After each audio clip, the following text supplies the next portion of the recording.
ఇక చెప్పుండ్రి మీరే చెప్పాలి, ఇంతకంటే అధ్వానం ఏముంటుంది? తెలంగాణ రాష్ట్రంలో తెలంగాణ బిడ్డలై పుట్టినందుకు, ఈ ప్రభుత్వాలకు ఓట్లు వేసినందుకు, వీళ్ళని ఎన్నుకున్నందుకు ఇక వీళ్ళకి ఇంతకంటే దౌర్భాగ్యం, ఇంతకంటే అన్యాయం ఏముంటుంది? మీరే చెప్పుండ్రి. ఇక చూడుర్రి ఆ అధ్వానం ఏంది, ఆ దారుణం ఏంది, ఆ అన్యాయం ఏందో ఒకసారి చూపెడతా, మీరు చూడుర్రి.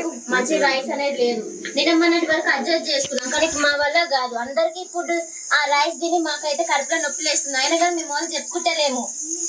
ఆ ఫుడ్ తిని ఇప్పుడు చాలా మందికి ఇప్పుడు ఎట్లా అవుతుంది.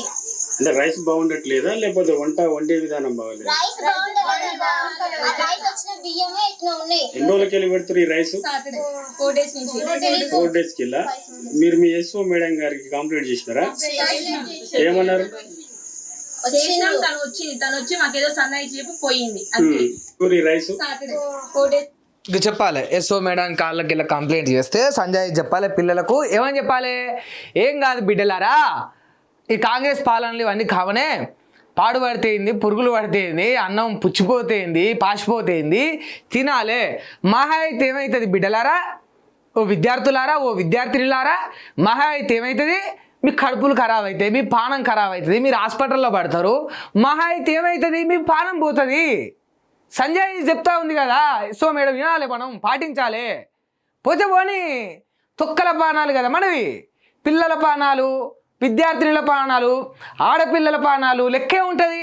ఓ ఎమ్మెల్యే పానం పోతే ఏమైనా హడావిడి, హల్చలు, బాధ, వార్త ఉంటుంది. ఓ ముఖ్యమంత్రిది పోతే వార్త ఉంటుంది. ఈ పిల్లలే కదా పూటకోలు చేస్తారు, హాస్టళ్ళల్లో తిండి బాగాలేక చచ్చిపోనితి. అవు గసవంటి పరిస్థితి నెలకొన్నది. ఇంతకంటే అధ్వానం ఏముంటుంది చెప్పుండ్రి? తీసుకునే ఆహారం బాగాలేదయ్యా, నేను తినలేకపోతాను, కడుపులో నొప్పి వేసి హాస్పిటల్ పాలవుతున్నామని కంప్లైంట్ చేస్తే సంజయ్ చెప్పిపోతారు. సప్లై చేస్తూ పట్టి ఈడ్చి కొట్టాలి, కానీ సిగ్గులేదురా ఓ బాడకావు, డబ్బులు వస్తలేవా, శాంక్షన్ అయితేలేవా, ఏం తిండి పెడతా ఉన్నారు మీరు పిల్లలకు అని చెప్పాలనా? అది చెప్పేది మనిషి అధికారులుగో గింత అన్యాయంగా, గింత నిరంకుశంగా పనిచేస్తే ఎందుకు? వీళ్ళకు ఉద్యోగాలు ఇంకెందుకు? వీళ్ళ ఇంట్లో పిల్లలకైతే, వీళ్ళ బిడ్డలకైతే గట్లే పెడతారా? వీళ్ళకు కూతురు ఉంటే తిను బిడ్డ ఏమవుతుంది, నిన్నటన్నమేగా పాసిపోతేంది, ముఖముఖ వాసన వస్తేంది, కంపు వాసన కొడుతుంది, బూజు పడితేంది, పైన తీసి మళ్ళీ ఉడకబెట్టుకొని తినంటారు. మీ పిల్లలకు పెట్టు అసొంటి తిండి తీసుకుపోయి. ఈ అధికారులకు లేదు సిగ్గు శరం, ఎమ్మెల్యేలకు లేదు, మంత్రులకు లేదు, ముఖ్యమంత్రికి కూడా లేదు. ముఖ్యమంత్రి ఏమంటాడు?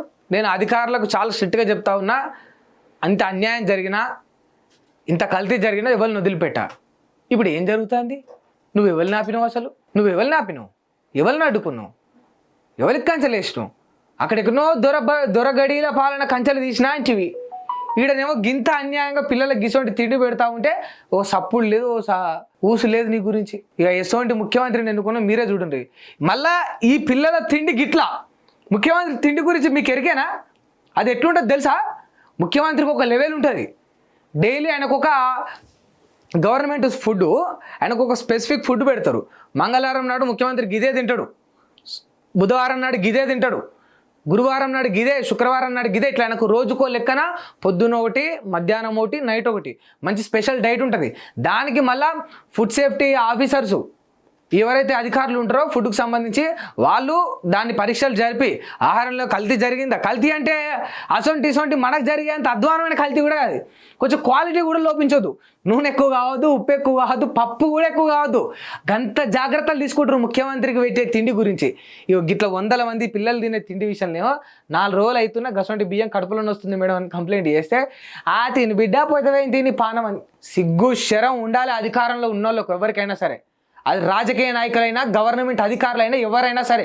మీ ఇంట్లో పిల్లలకైతే పెడతారా అసలు తిండి? మీ బిడ్డలకైతే పెడతారా? పానాలు పోతా ఉన్నాయి. ఏమంటా ఉన్నది సీతక్క? అమ్మ మీ మీద ఒక రెస్పెక్ట్ ఉన్నది, మీరు ఒక ఆడబిడ్డ అనే గౌరవం ఉన్నది. మీరు నాడు విప్లవం నుంచి మొదలుకొని ఆ విప్లవాన్ని వదిలేసి వాళ్ళ ప్రజాక్షేత్రంలోకి వచ్చి ప్రజాస్వామ్యంలో మీరు ఒక బాధ్యత గల పదవిలో ఉన్నారని గుర్తుపెట్టుకోండి. గింత కల్తీ జరిగి ఇంతమంది ప్రాణాలు పోతుంటే దీని వెనక ఆర్ఎస్ ప్రవీణ్ కుట్రుంది, బీఆర్ఎస్లో కుట్రుంది, అధికారుల కుట్రుంది, గవర్నమెంట్ ఆఫీసర్ల కుట్రుంది. ఎవరి కుట్రుంటే మాకేంది? కేసు పెట్టి జైలు అయ్యి ఫస్ట్ నువ్వు ఫుడ్ మార్పి కదా, క్వాలిటీ పెంచు కదా, నాణ్యత పెంచు కదా. అది వదిలేసి ఆడస్తా ఉంది, ఈడస్తా ఉంది, బోడేస్తాం ఎవడేస్తాం వాడు ఉంటుంది. తొక్కి తోలు తీసి సెక్షన్లు ఏవో పెట్టి వాడిని జైల్లో వండబెట్టు. ఈ తిండి మీద నాణ్యత అయితే పెంచాలి కదా. ఇక మనం కంప్లైంట్లు చేసుకుంటూనే పోతాం, లేకపోతే ఆ యొక్క సమస్యలను ఆ యొక్క ప్రాబ్లమ్స్ని పరిష్కరిస్తామా? మరి ఎటువంటి పరిస్థితి నెలకొన్నది రాష్ట్రంలో, మనం దానికి తిరిగి ఏ విధంగా స్పందిస్తూ ఉన్నాం? మరి మనకు ఓట్లు ఎందుకు వేసారు జనాలని ఒకసారి ఆలోచన చేసుకోండి. 10 ఏళ్ళ కేసీఆర్ పాలన కూడా చచ్చిపోయారు జనాలు. అప్పుడేం చేశారు? అప్పుడైతే వాళ్ళు చంపుతుర్రు, వాళ్ళు పెట్టే తిండికి గిట్ల అవుతుందనే కదా మిమ్మల్ని ఎందుకుంది.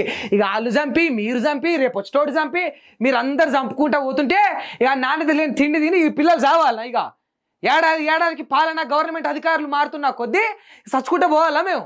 ఎవడు చంపుతాడా, ఎట్లా చంపుతాడా అని ఎదురు చూడాలా? లేకపోతే ఎవడన్నా బతుకులు మారుస్తాడా, ఎవడన్నా బాగు చేస్తాడా అని ఎదురు చూడాలా?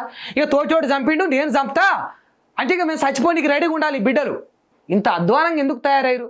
దయచేసి ఆలోచన చేయండి మీకు మీరైనా. ఇటువంటి పరిస్థితి రాష్ట్రానికి వచ్చింది.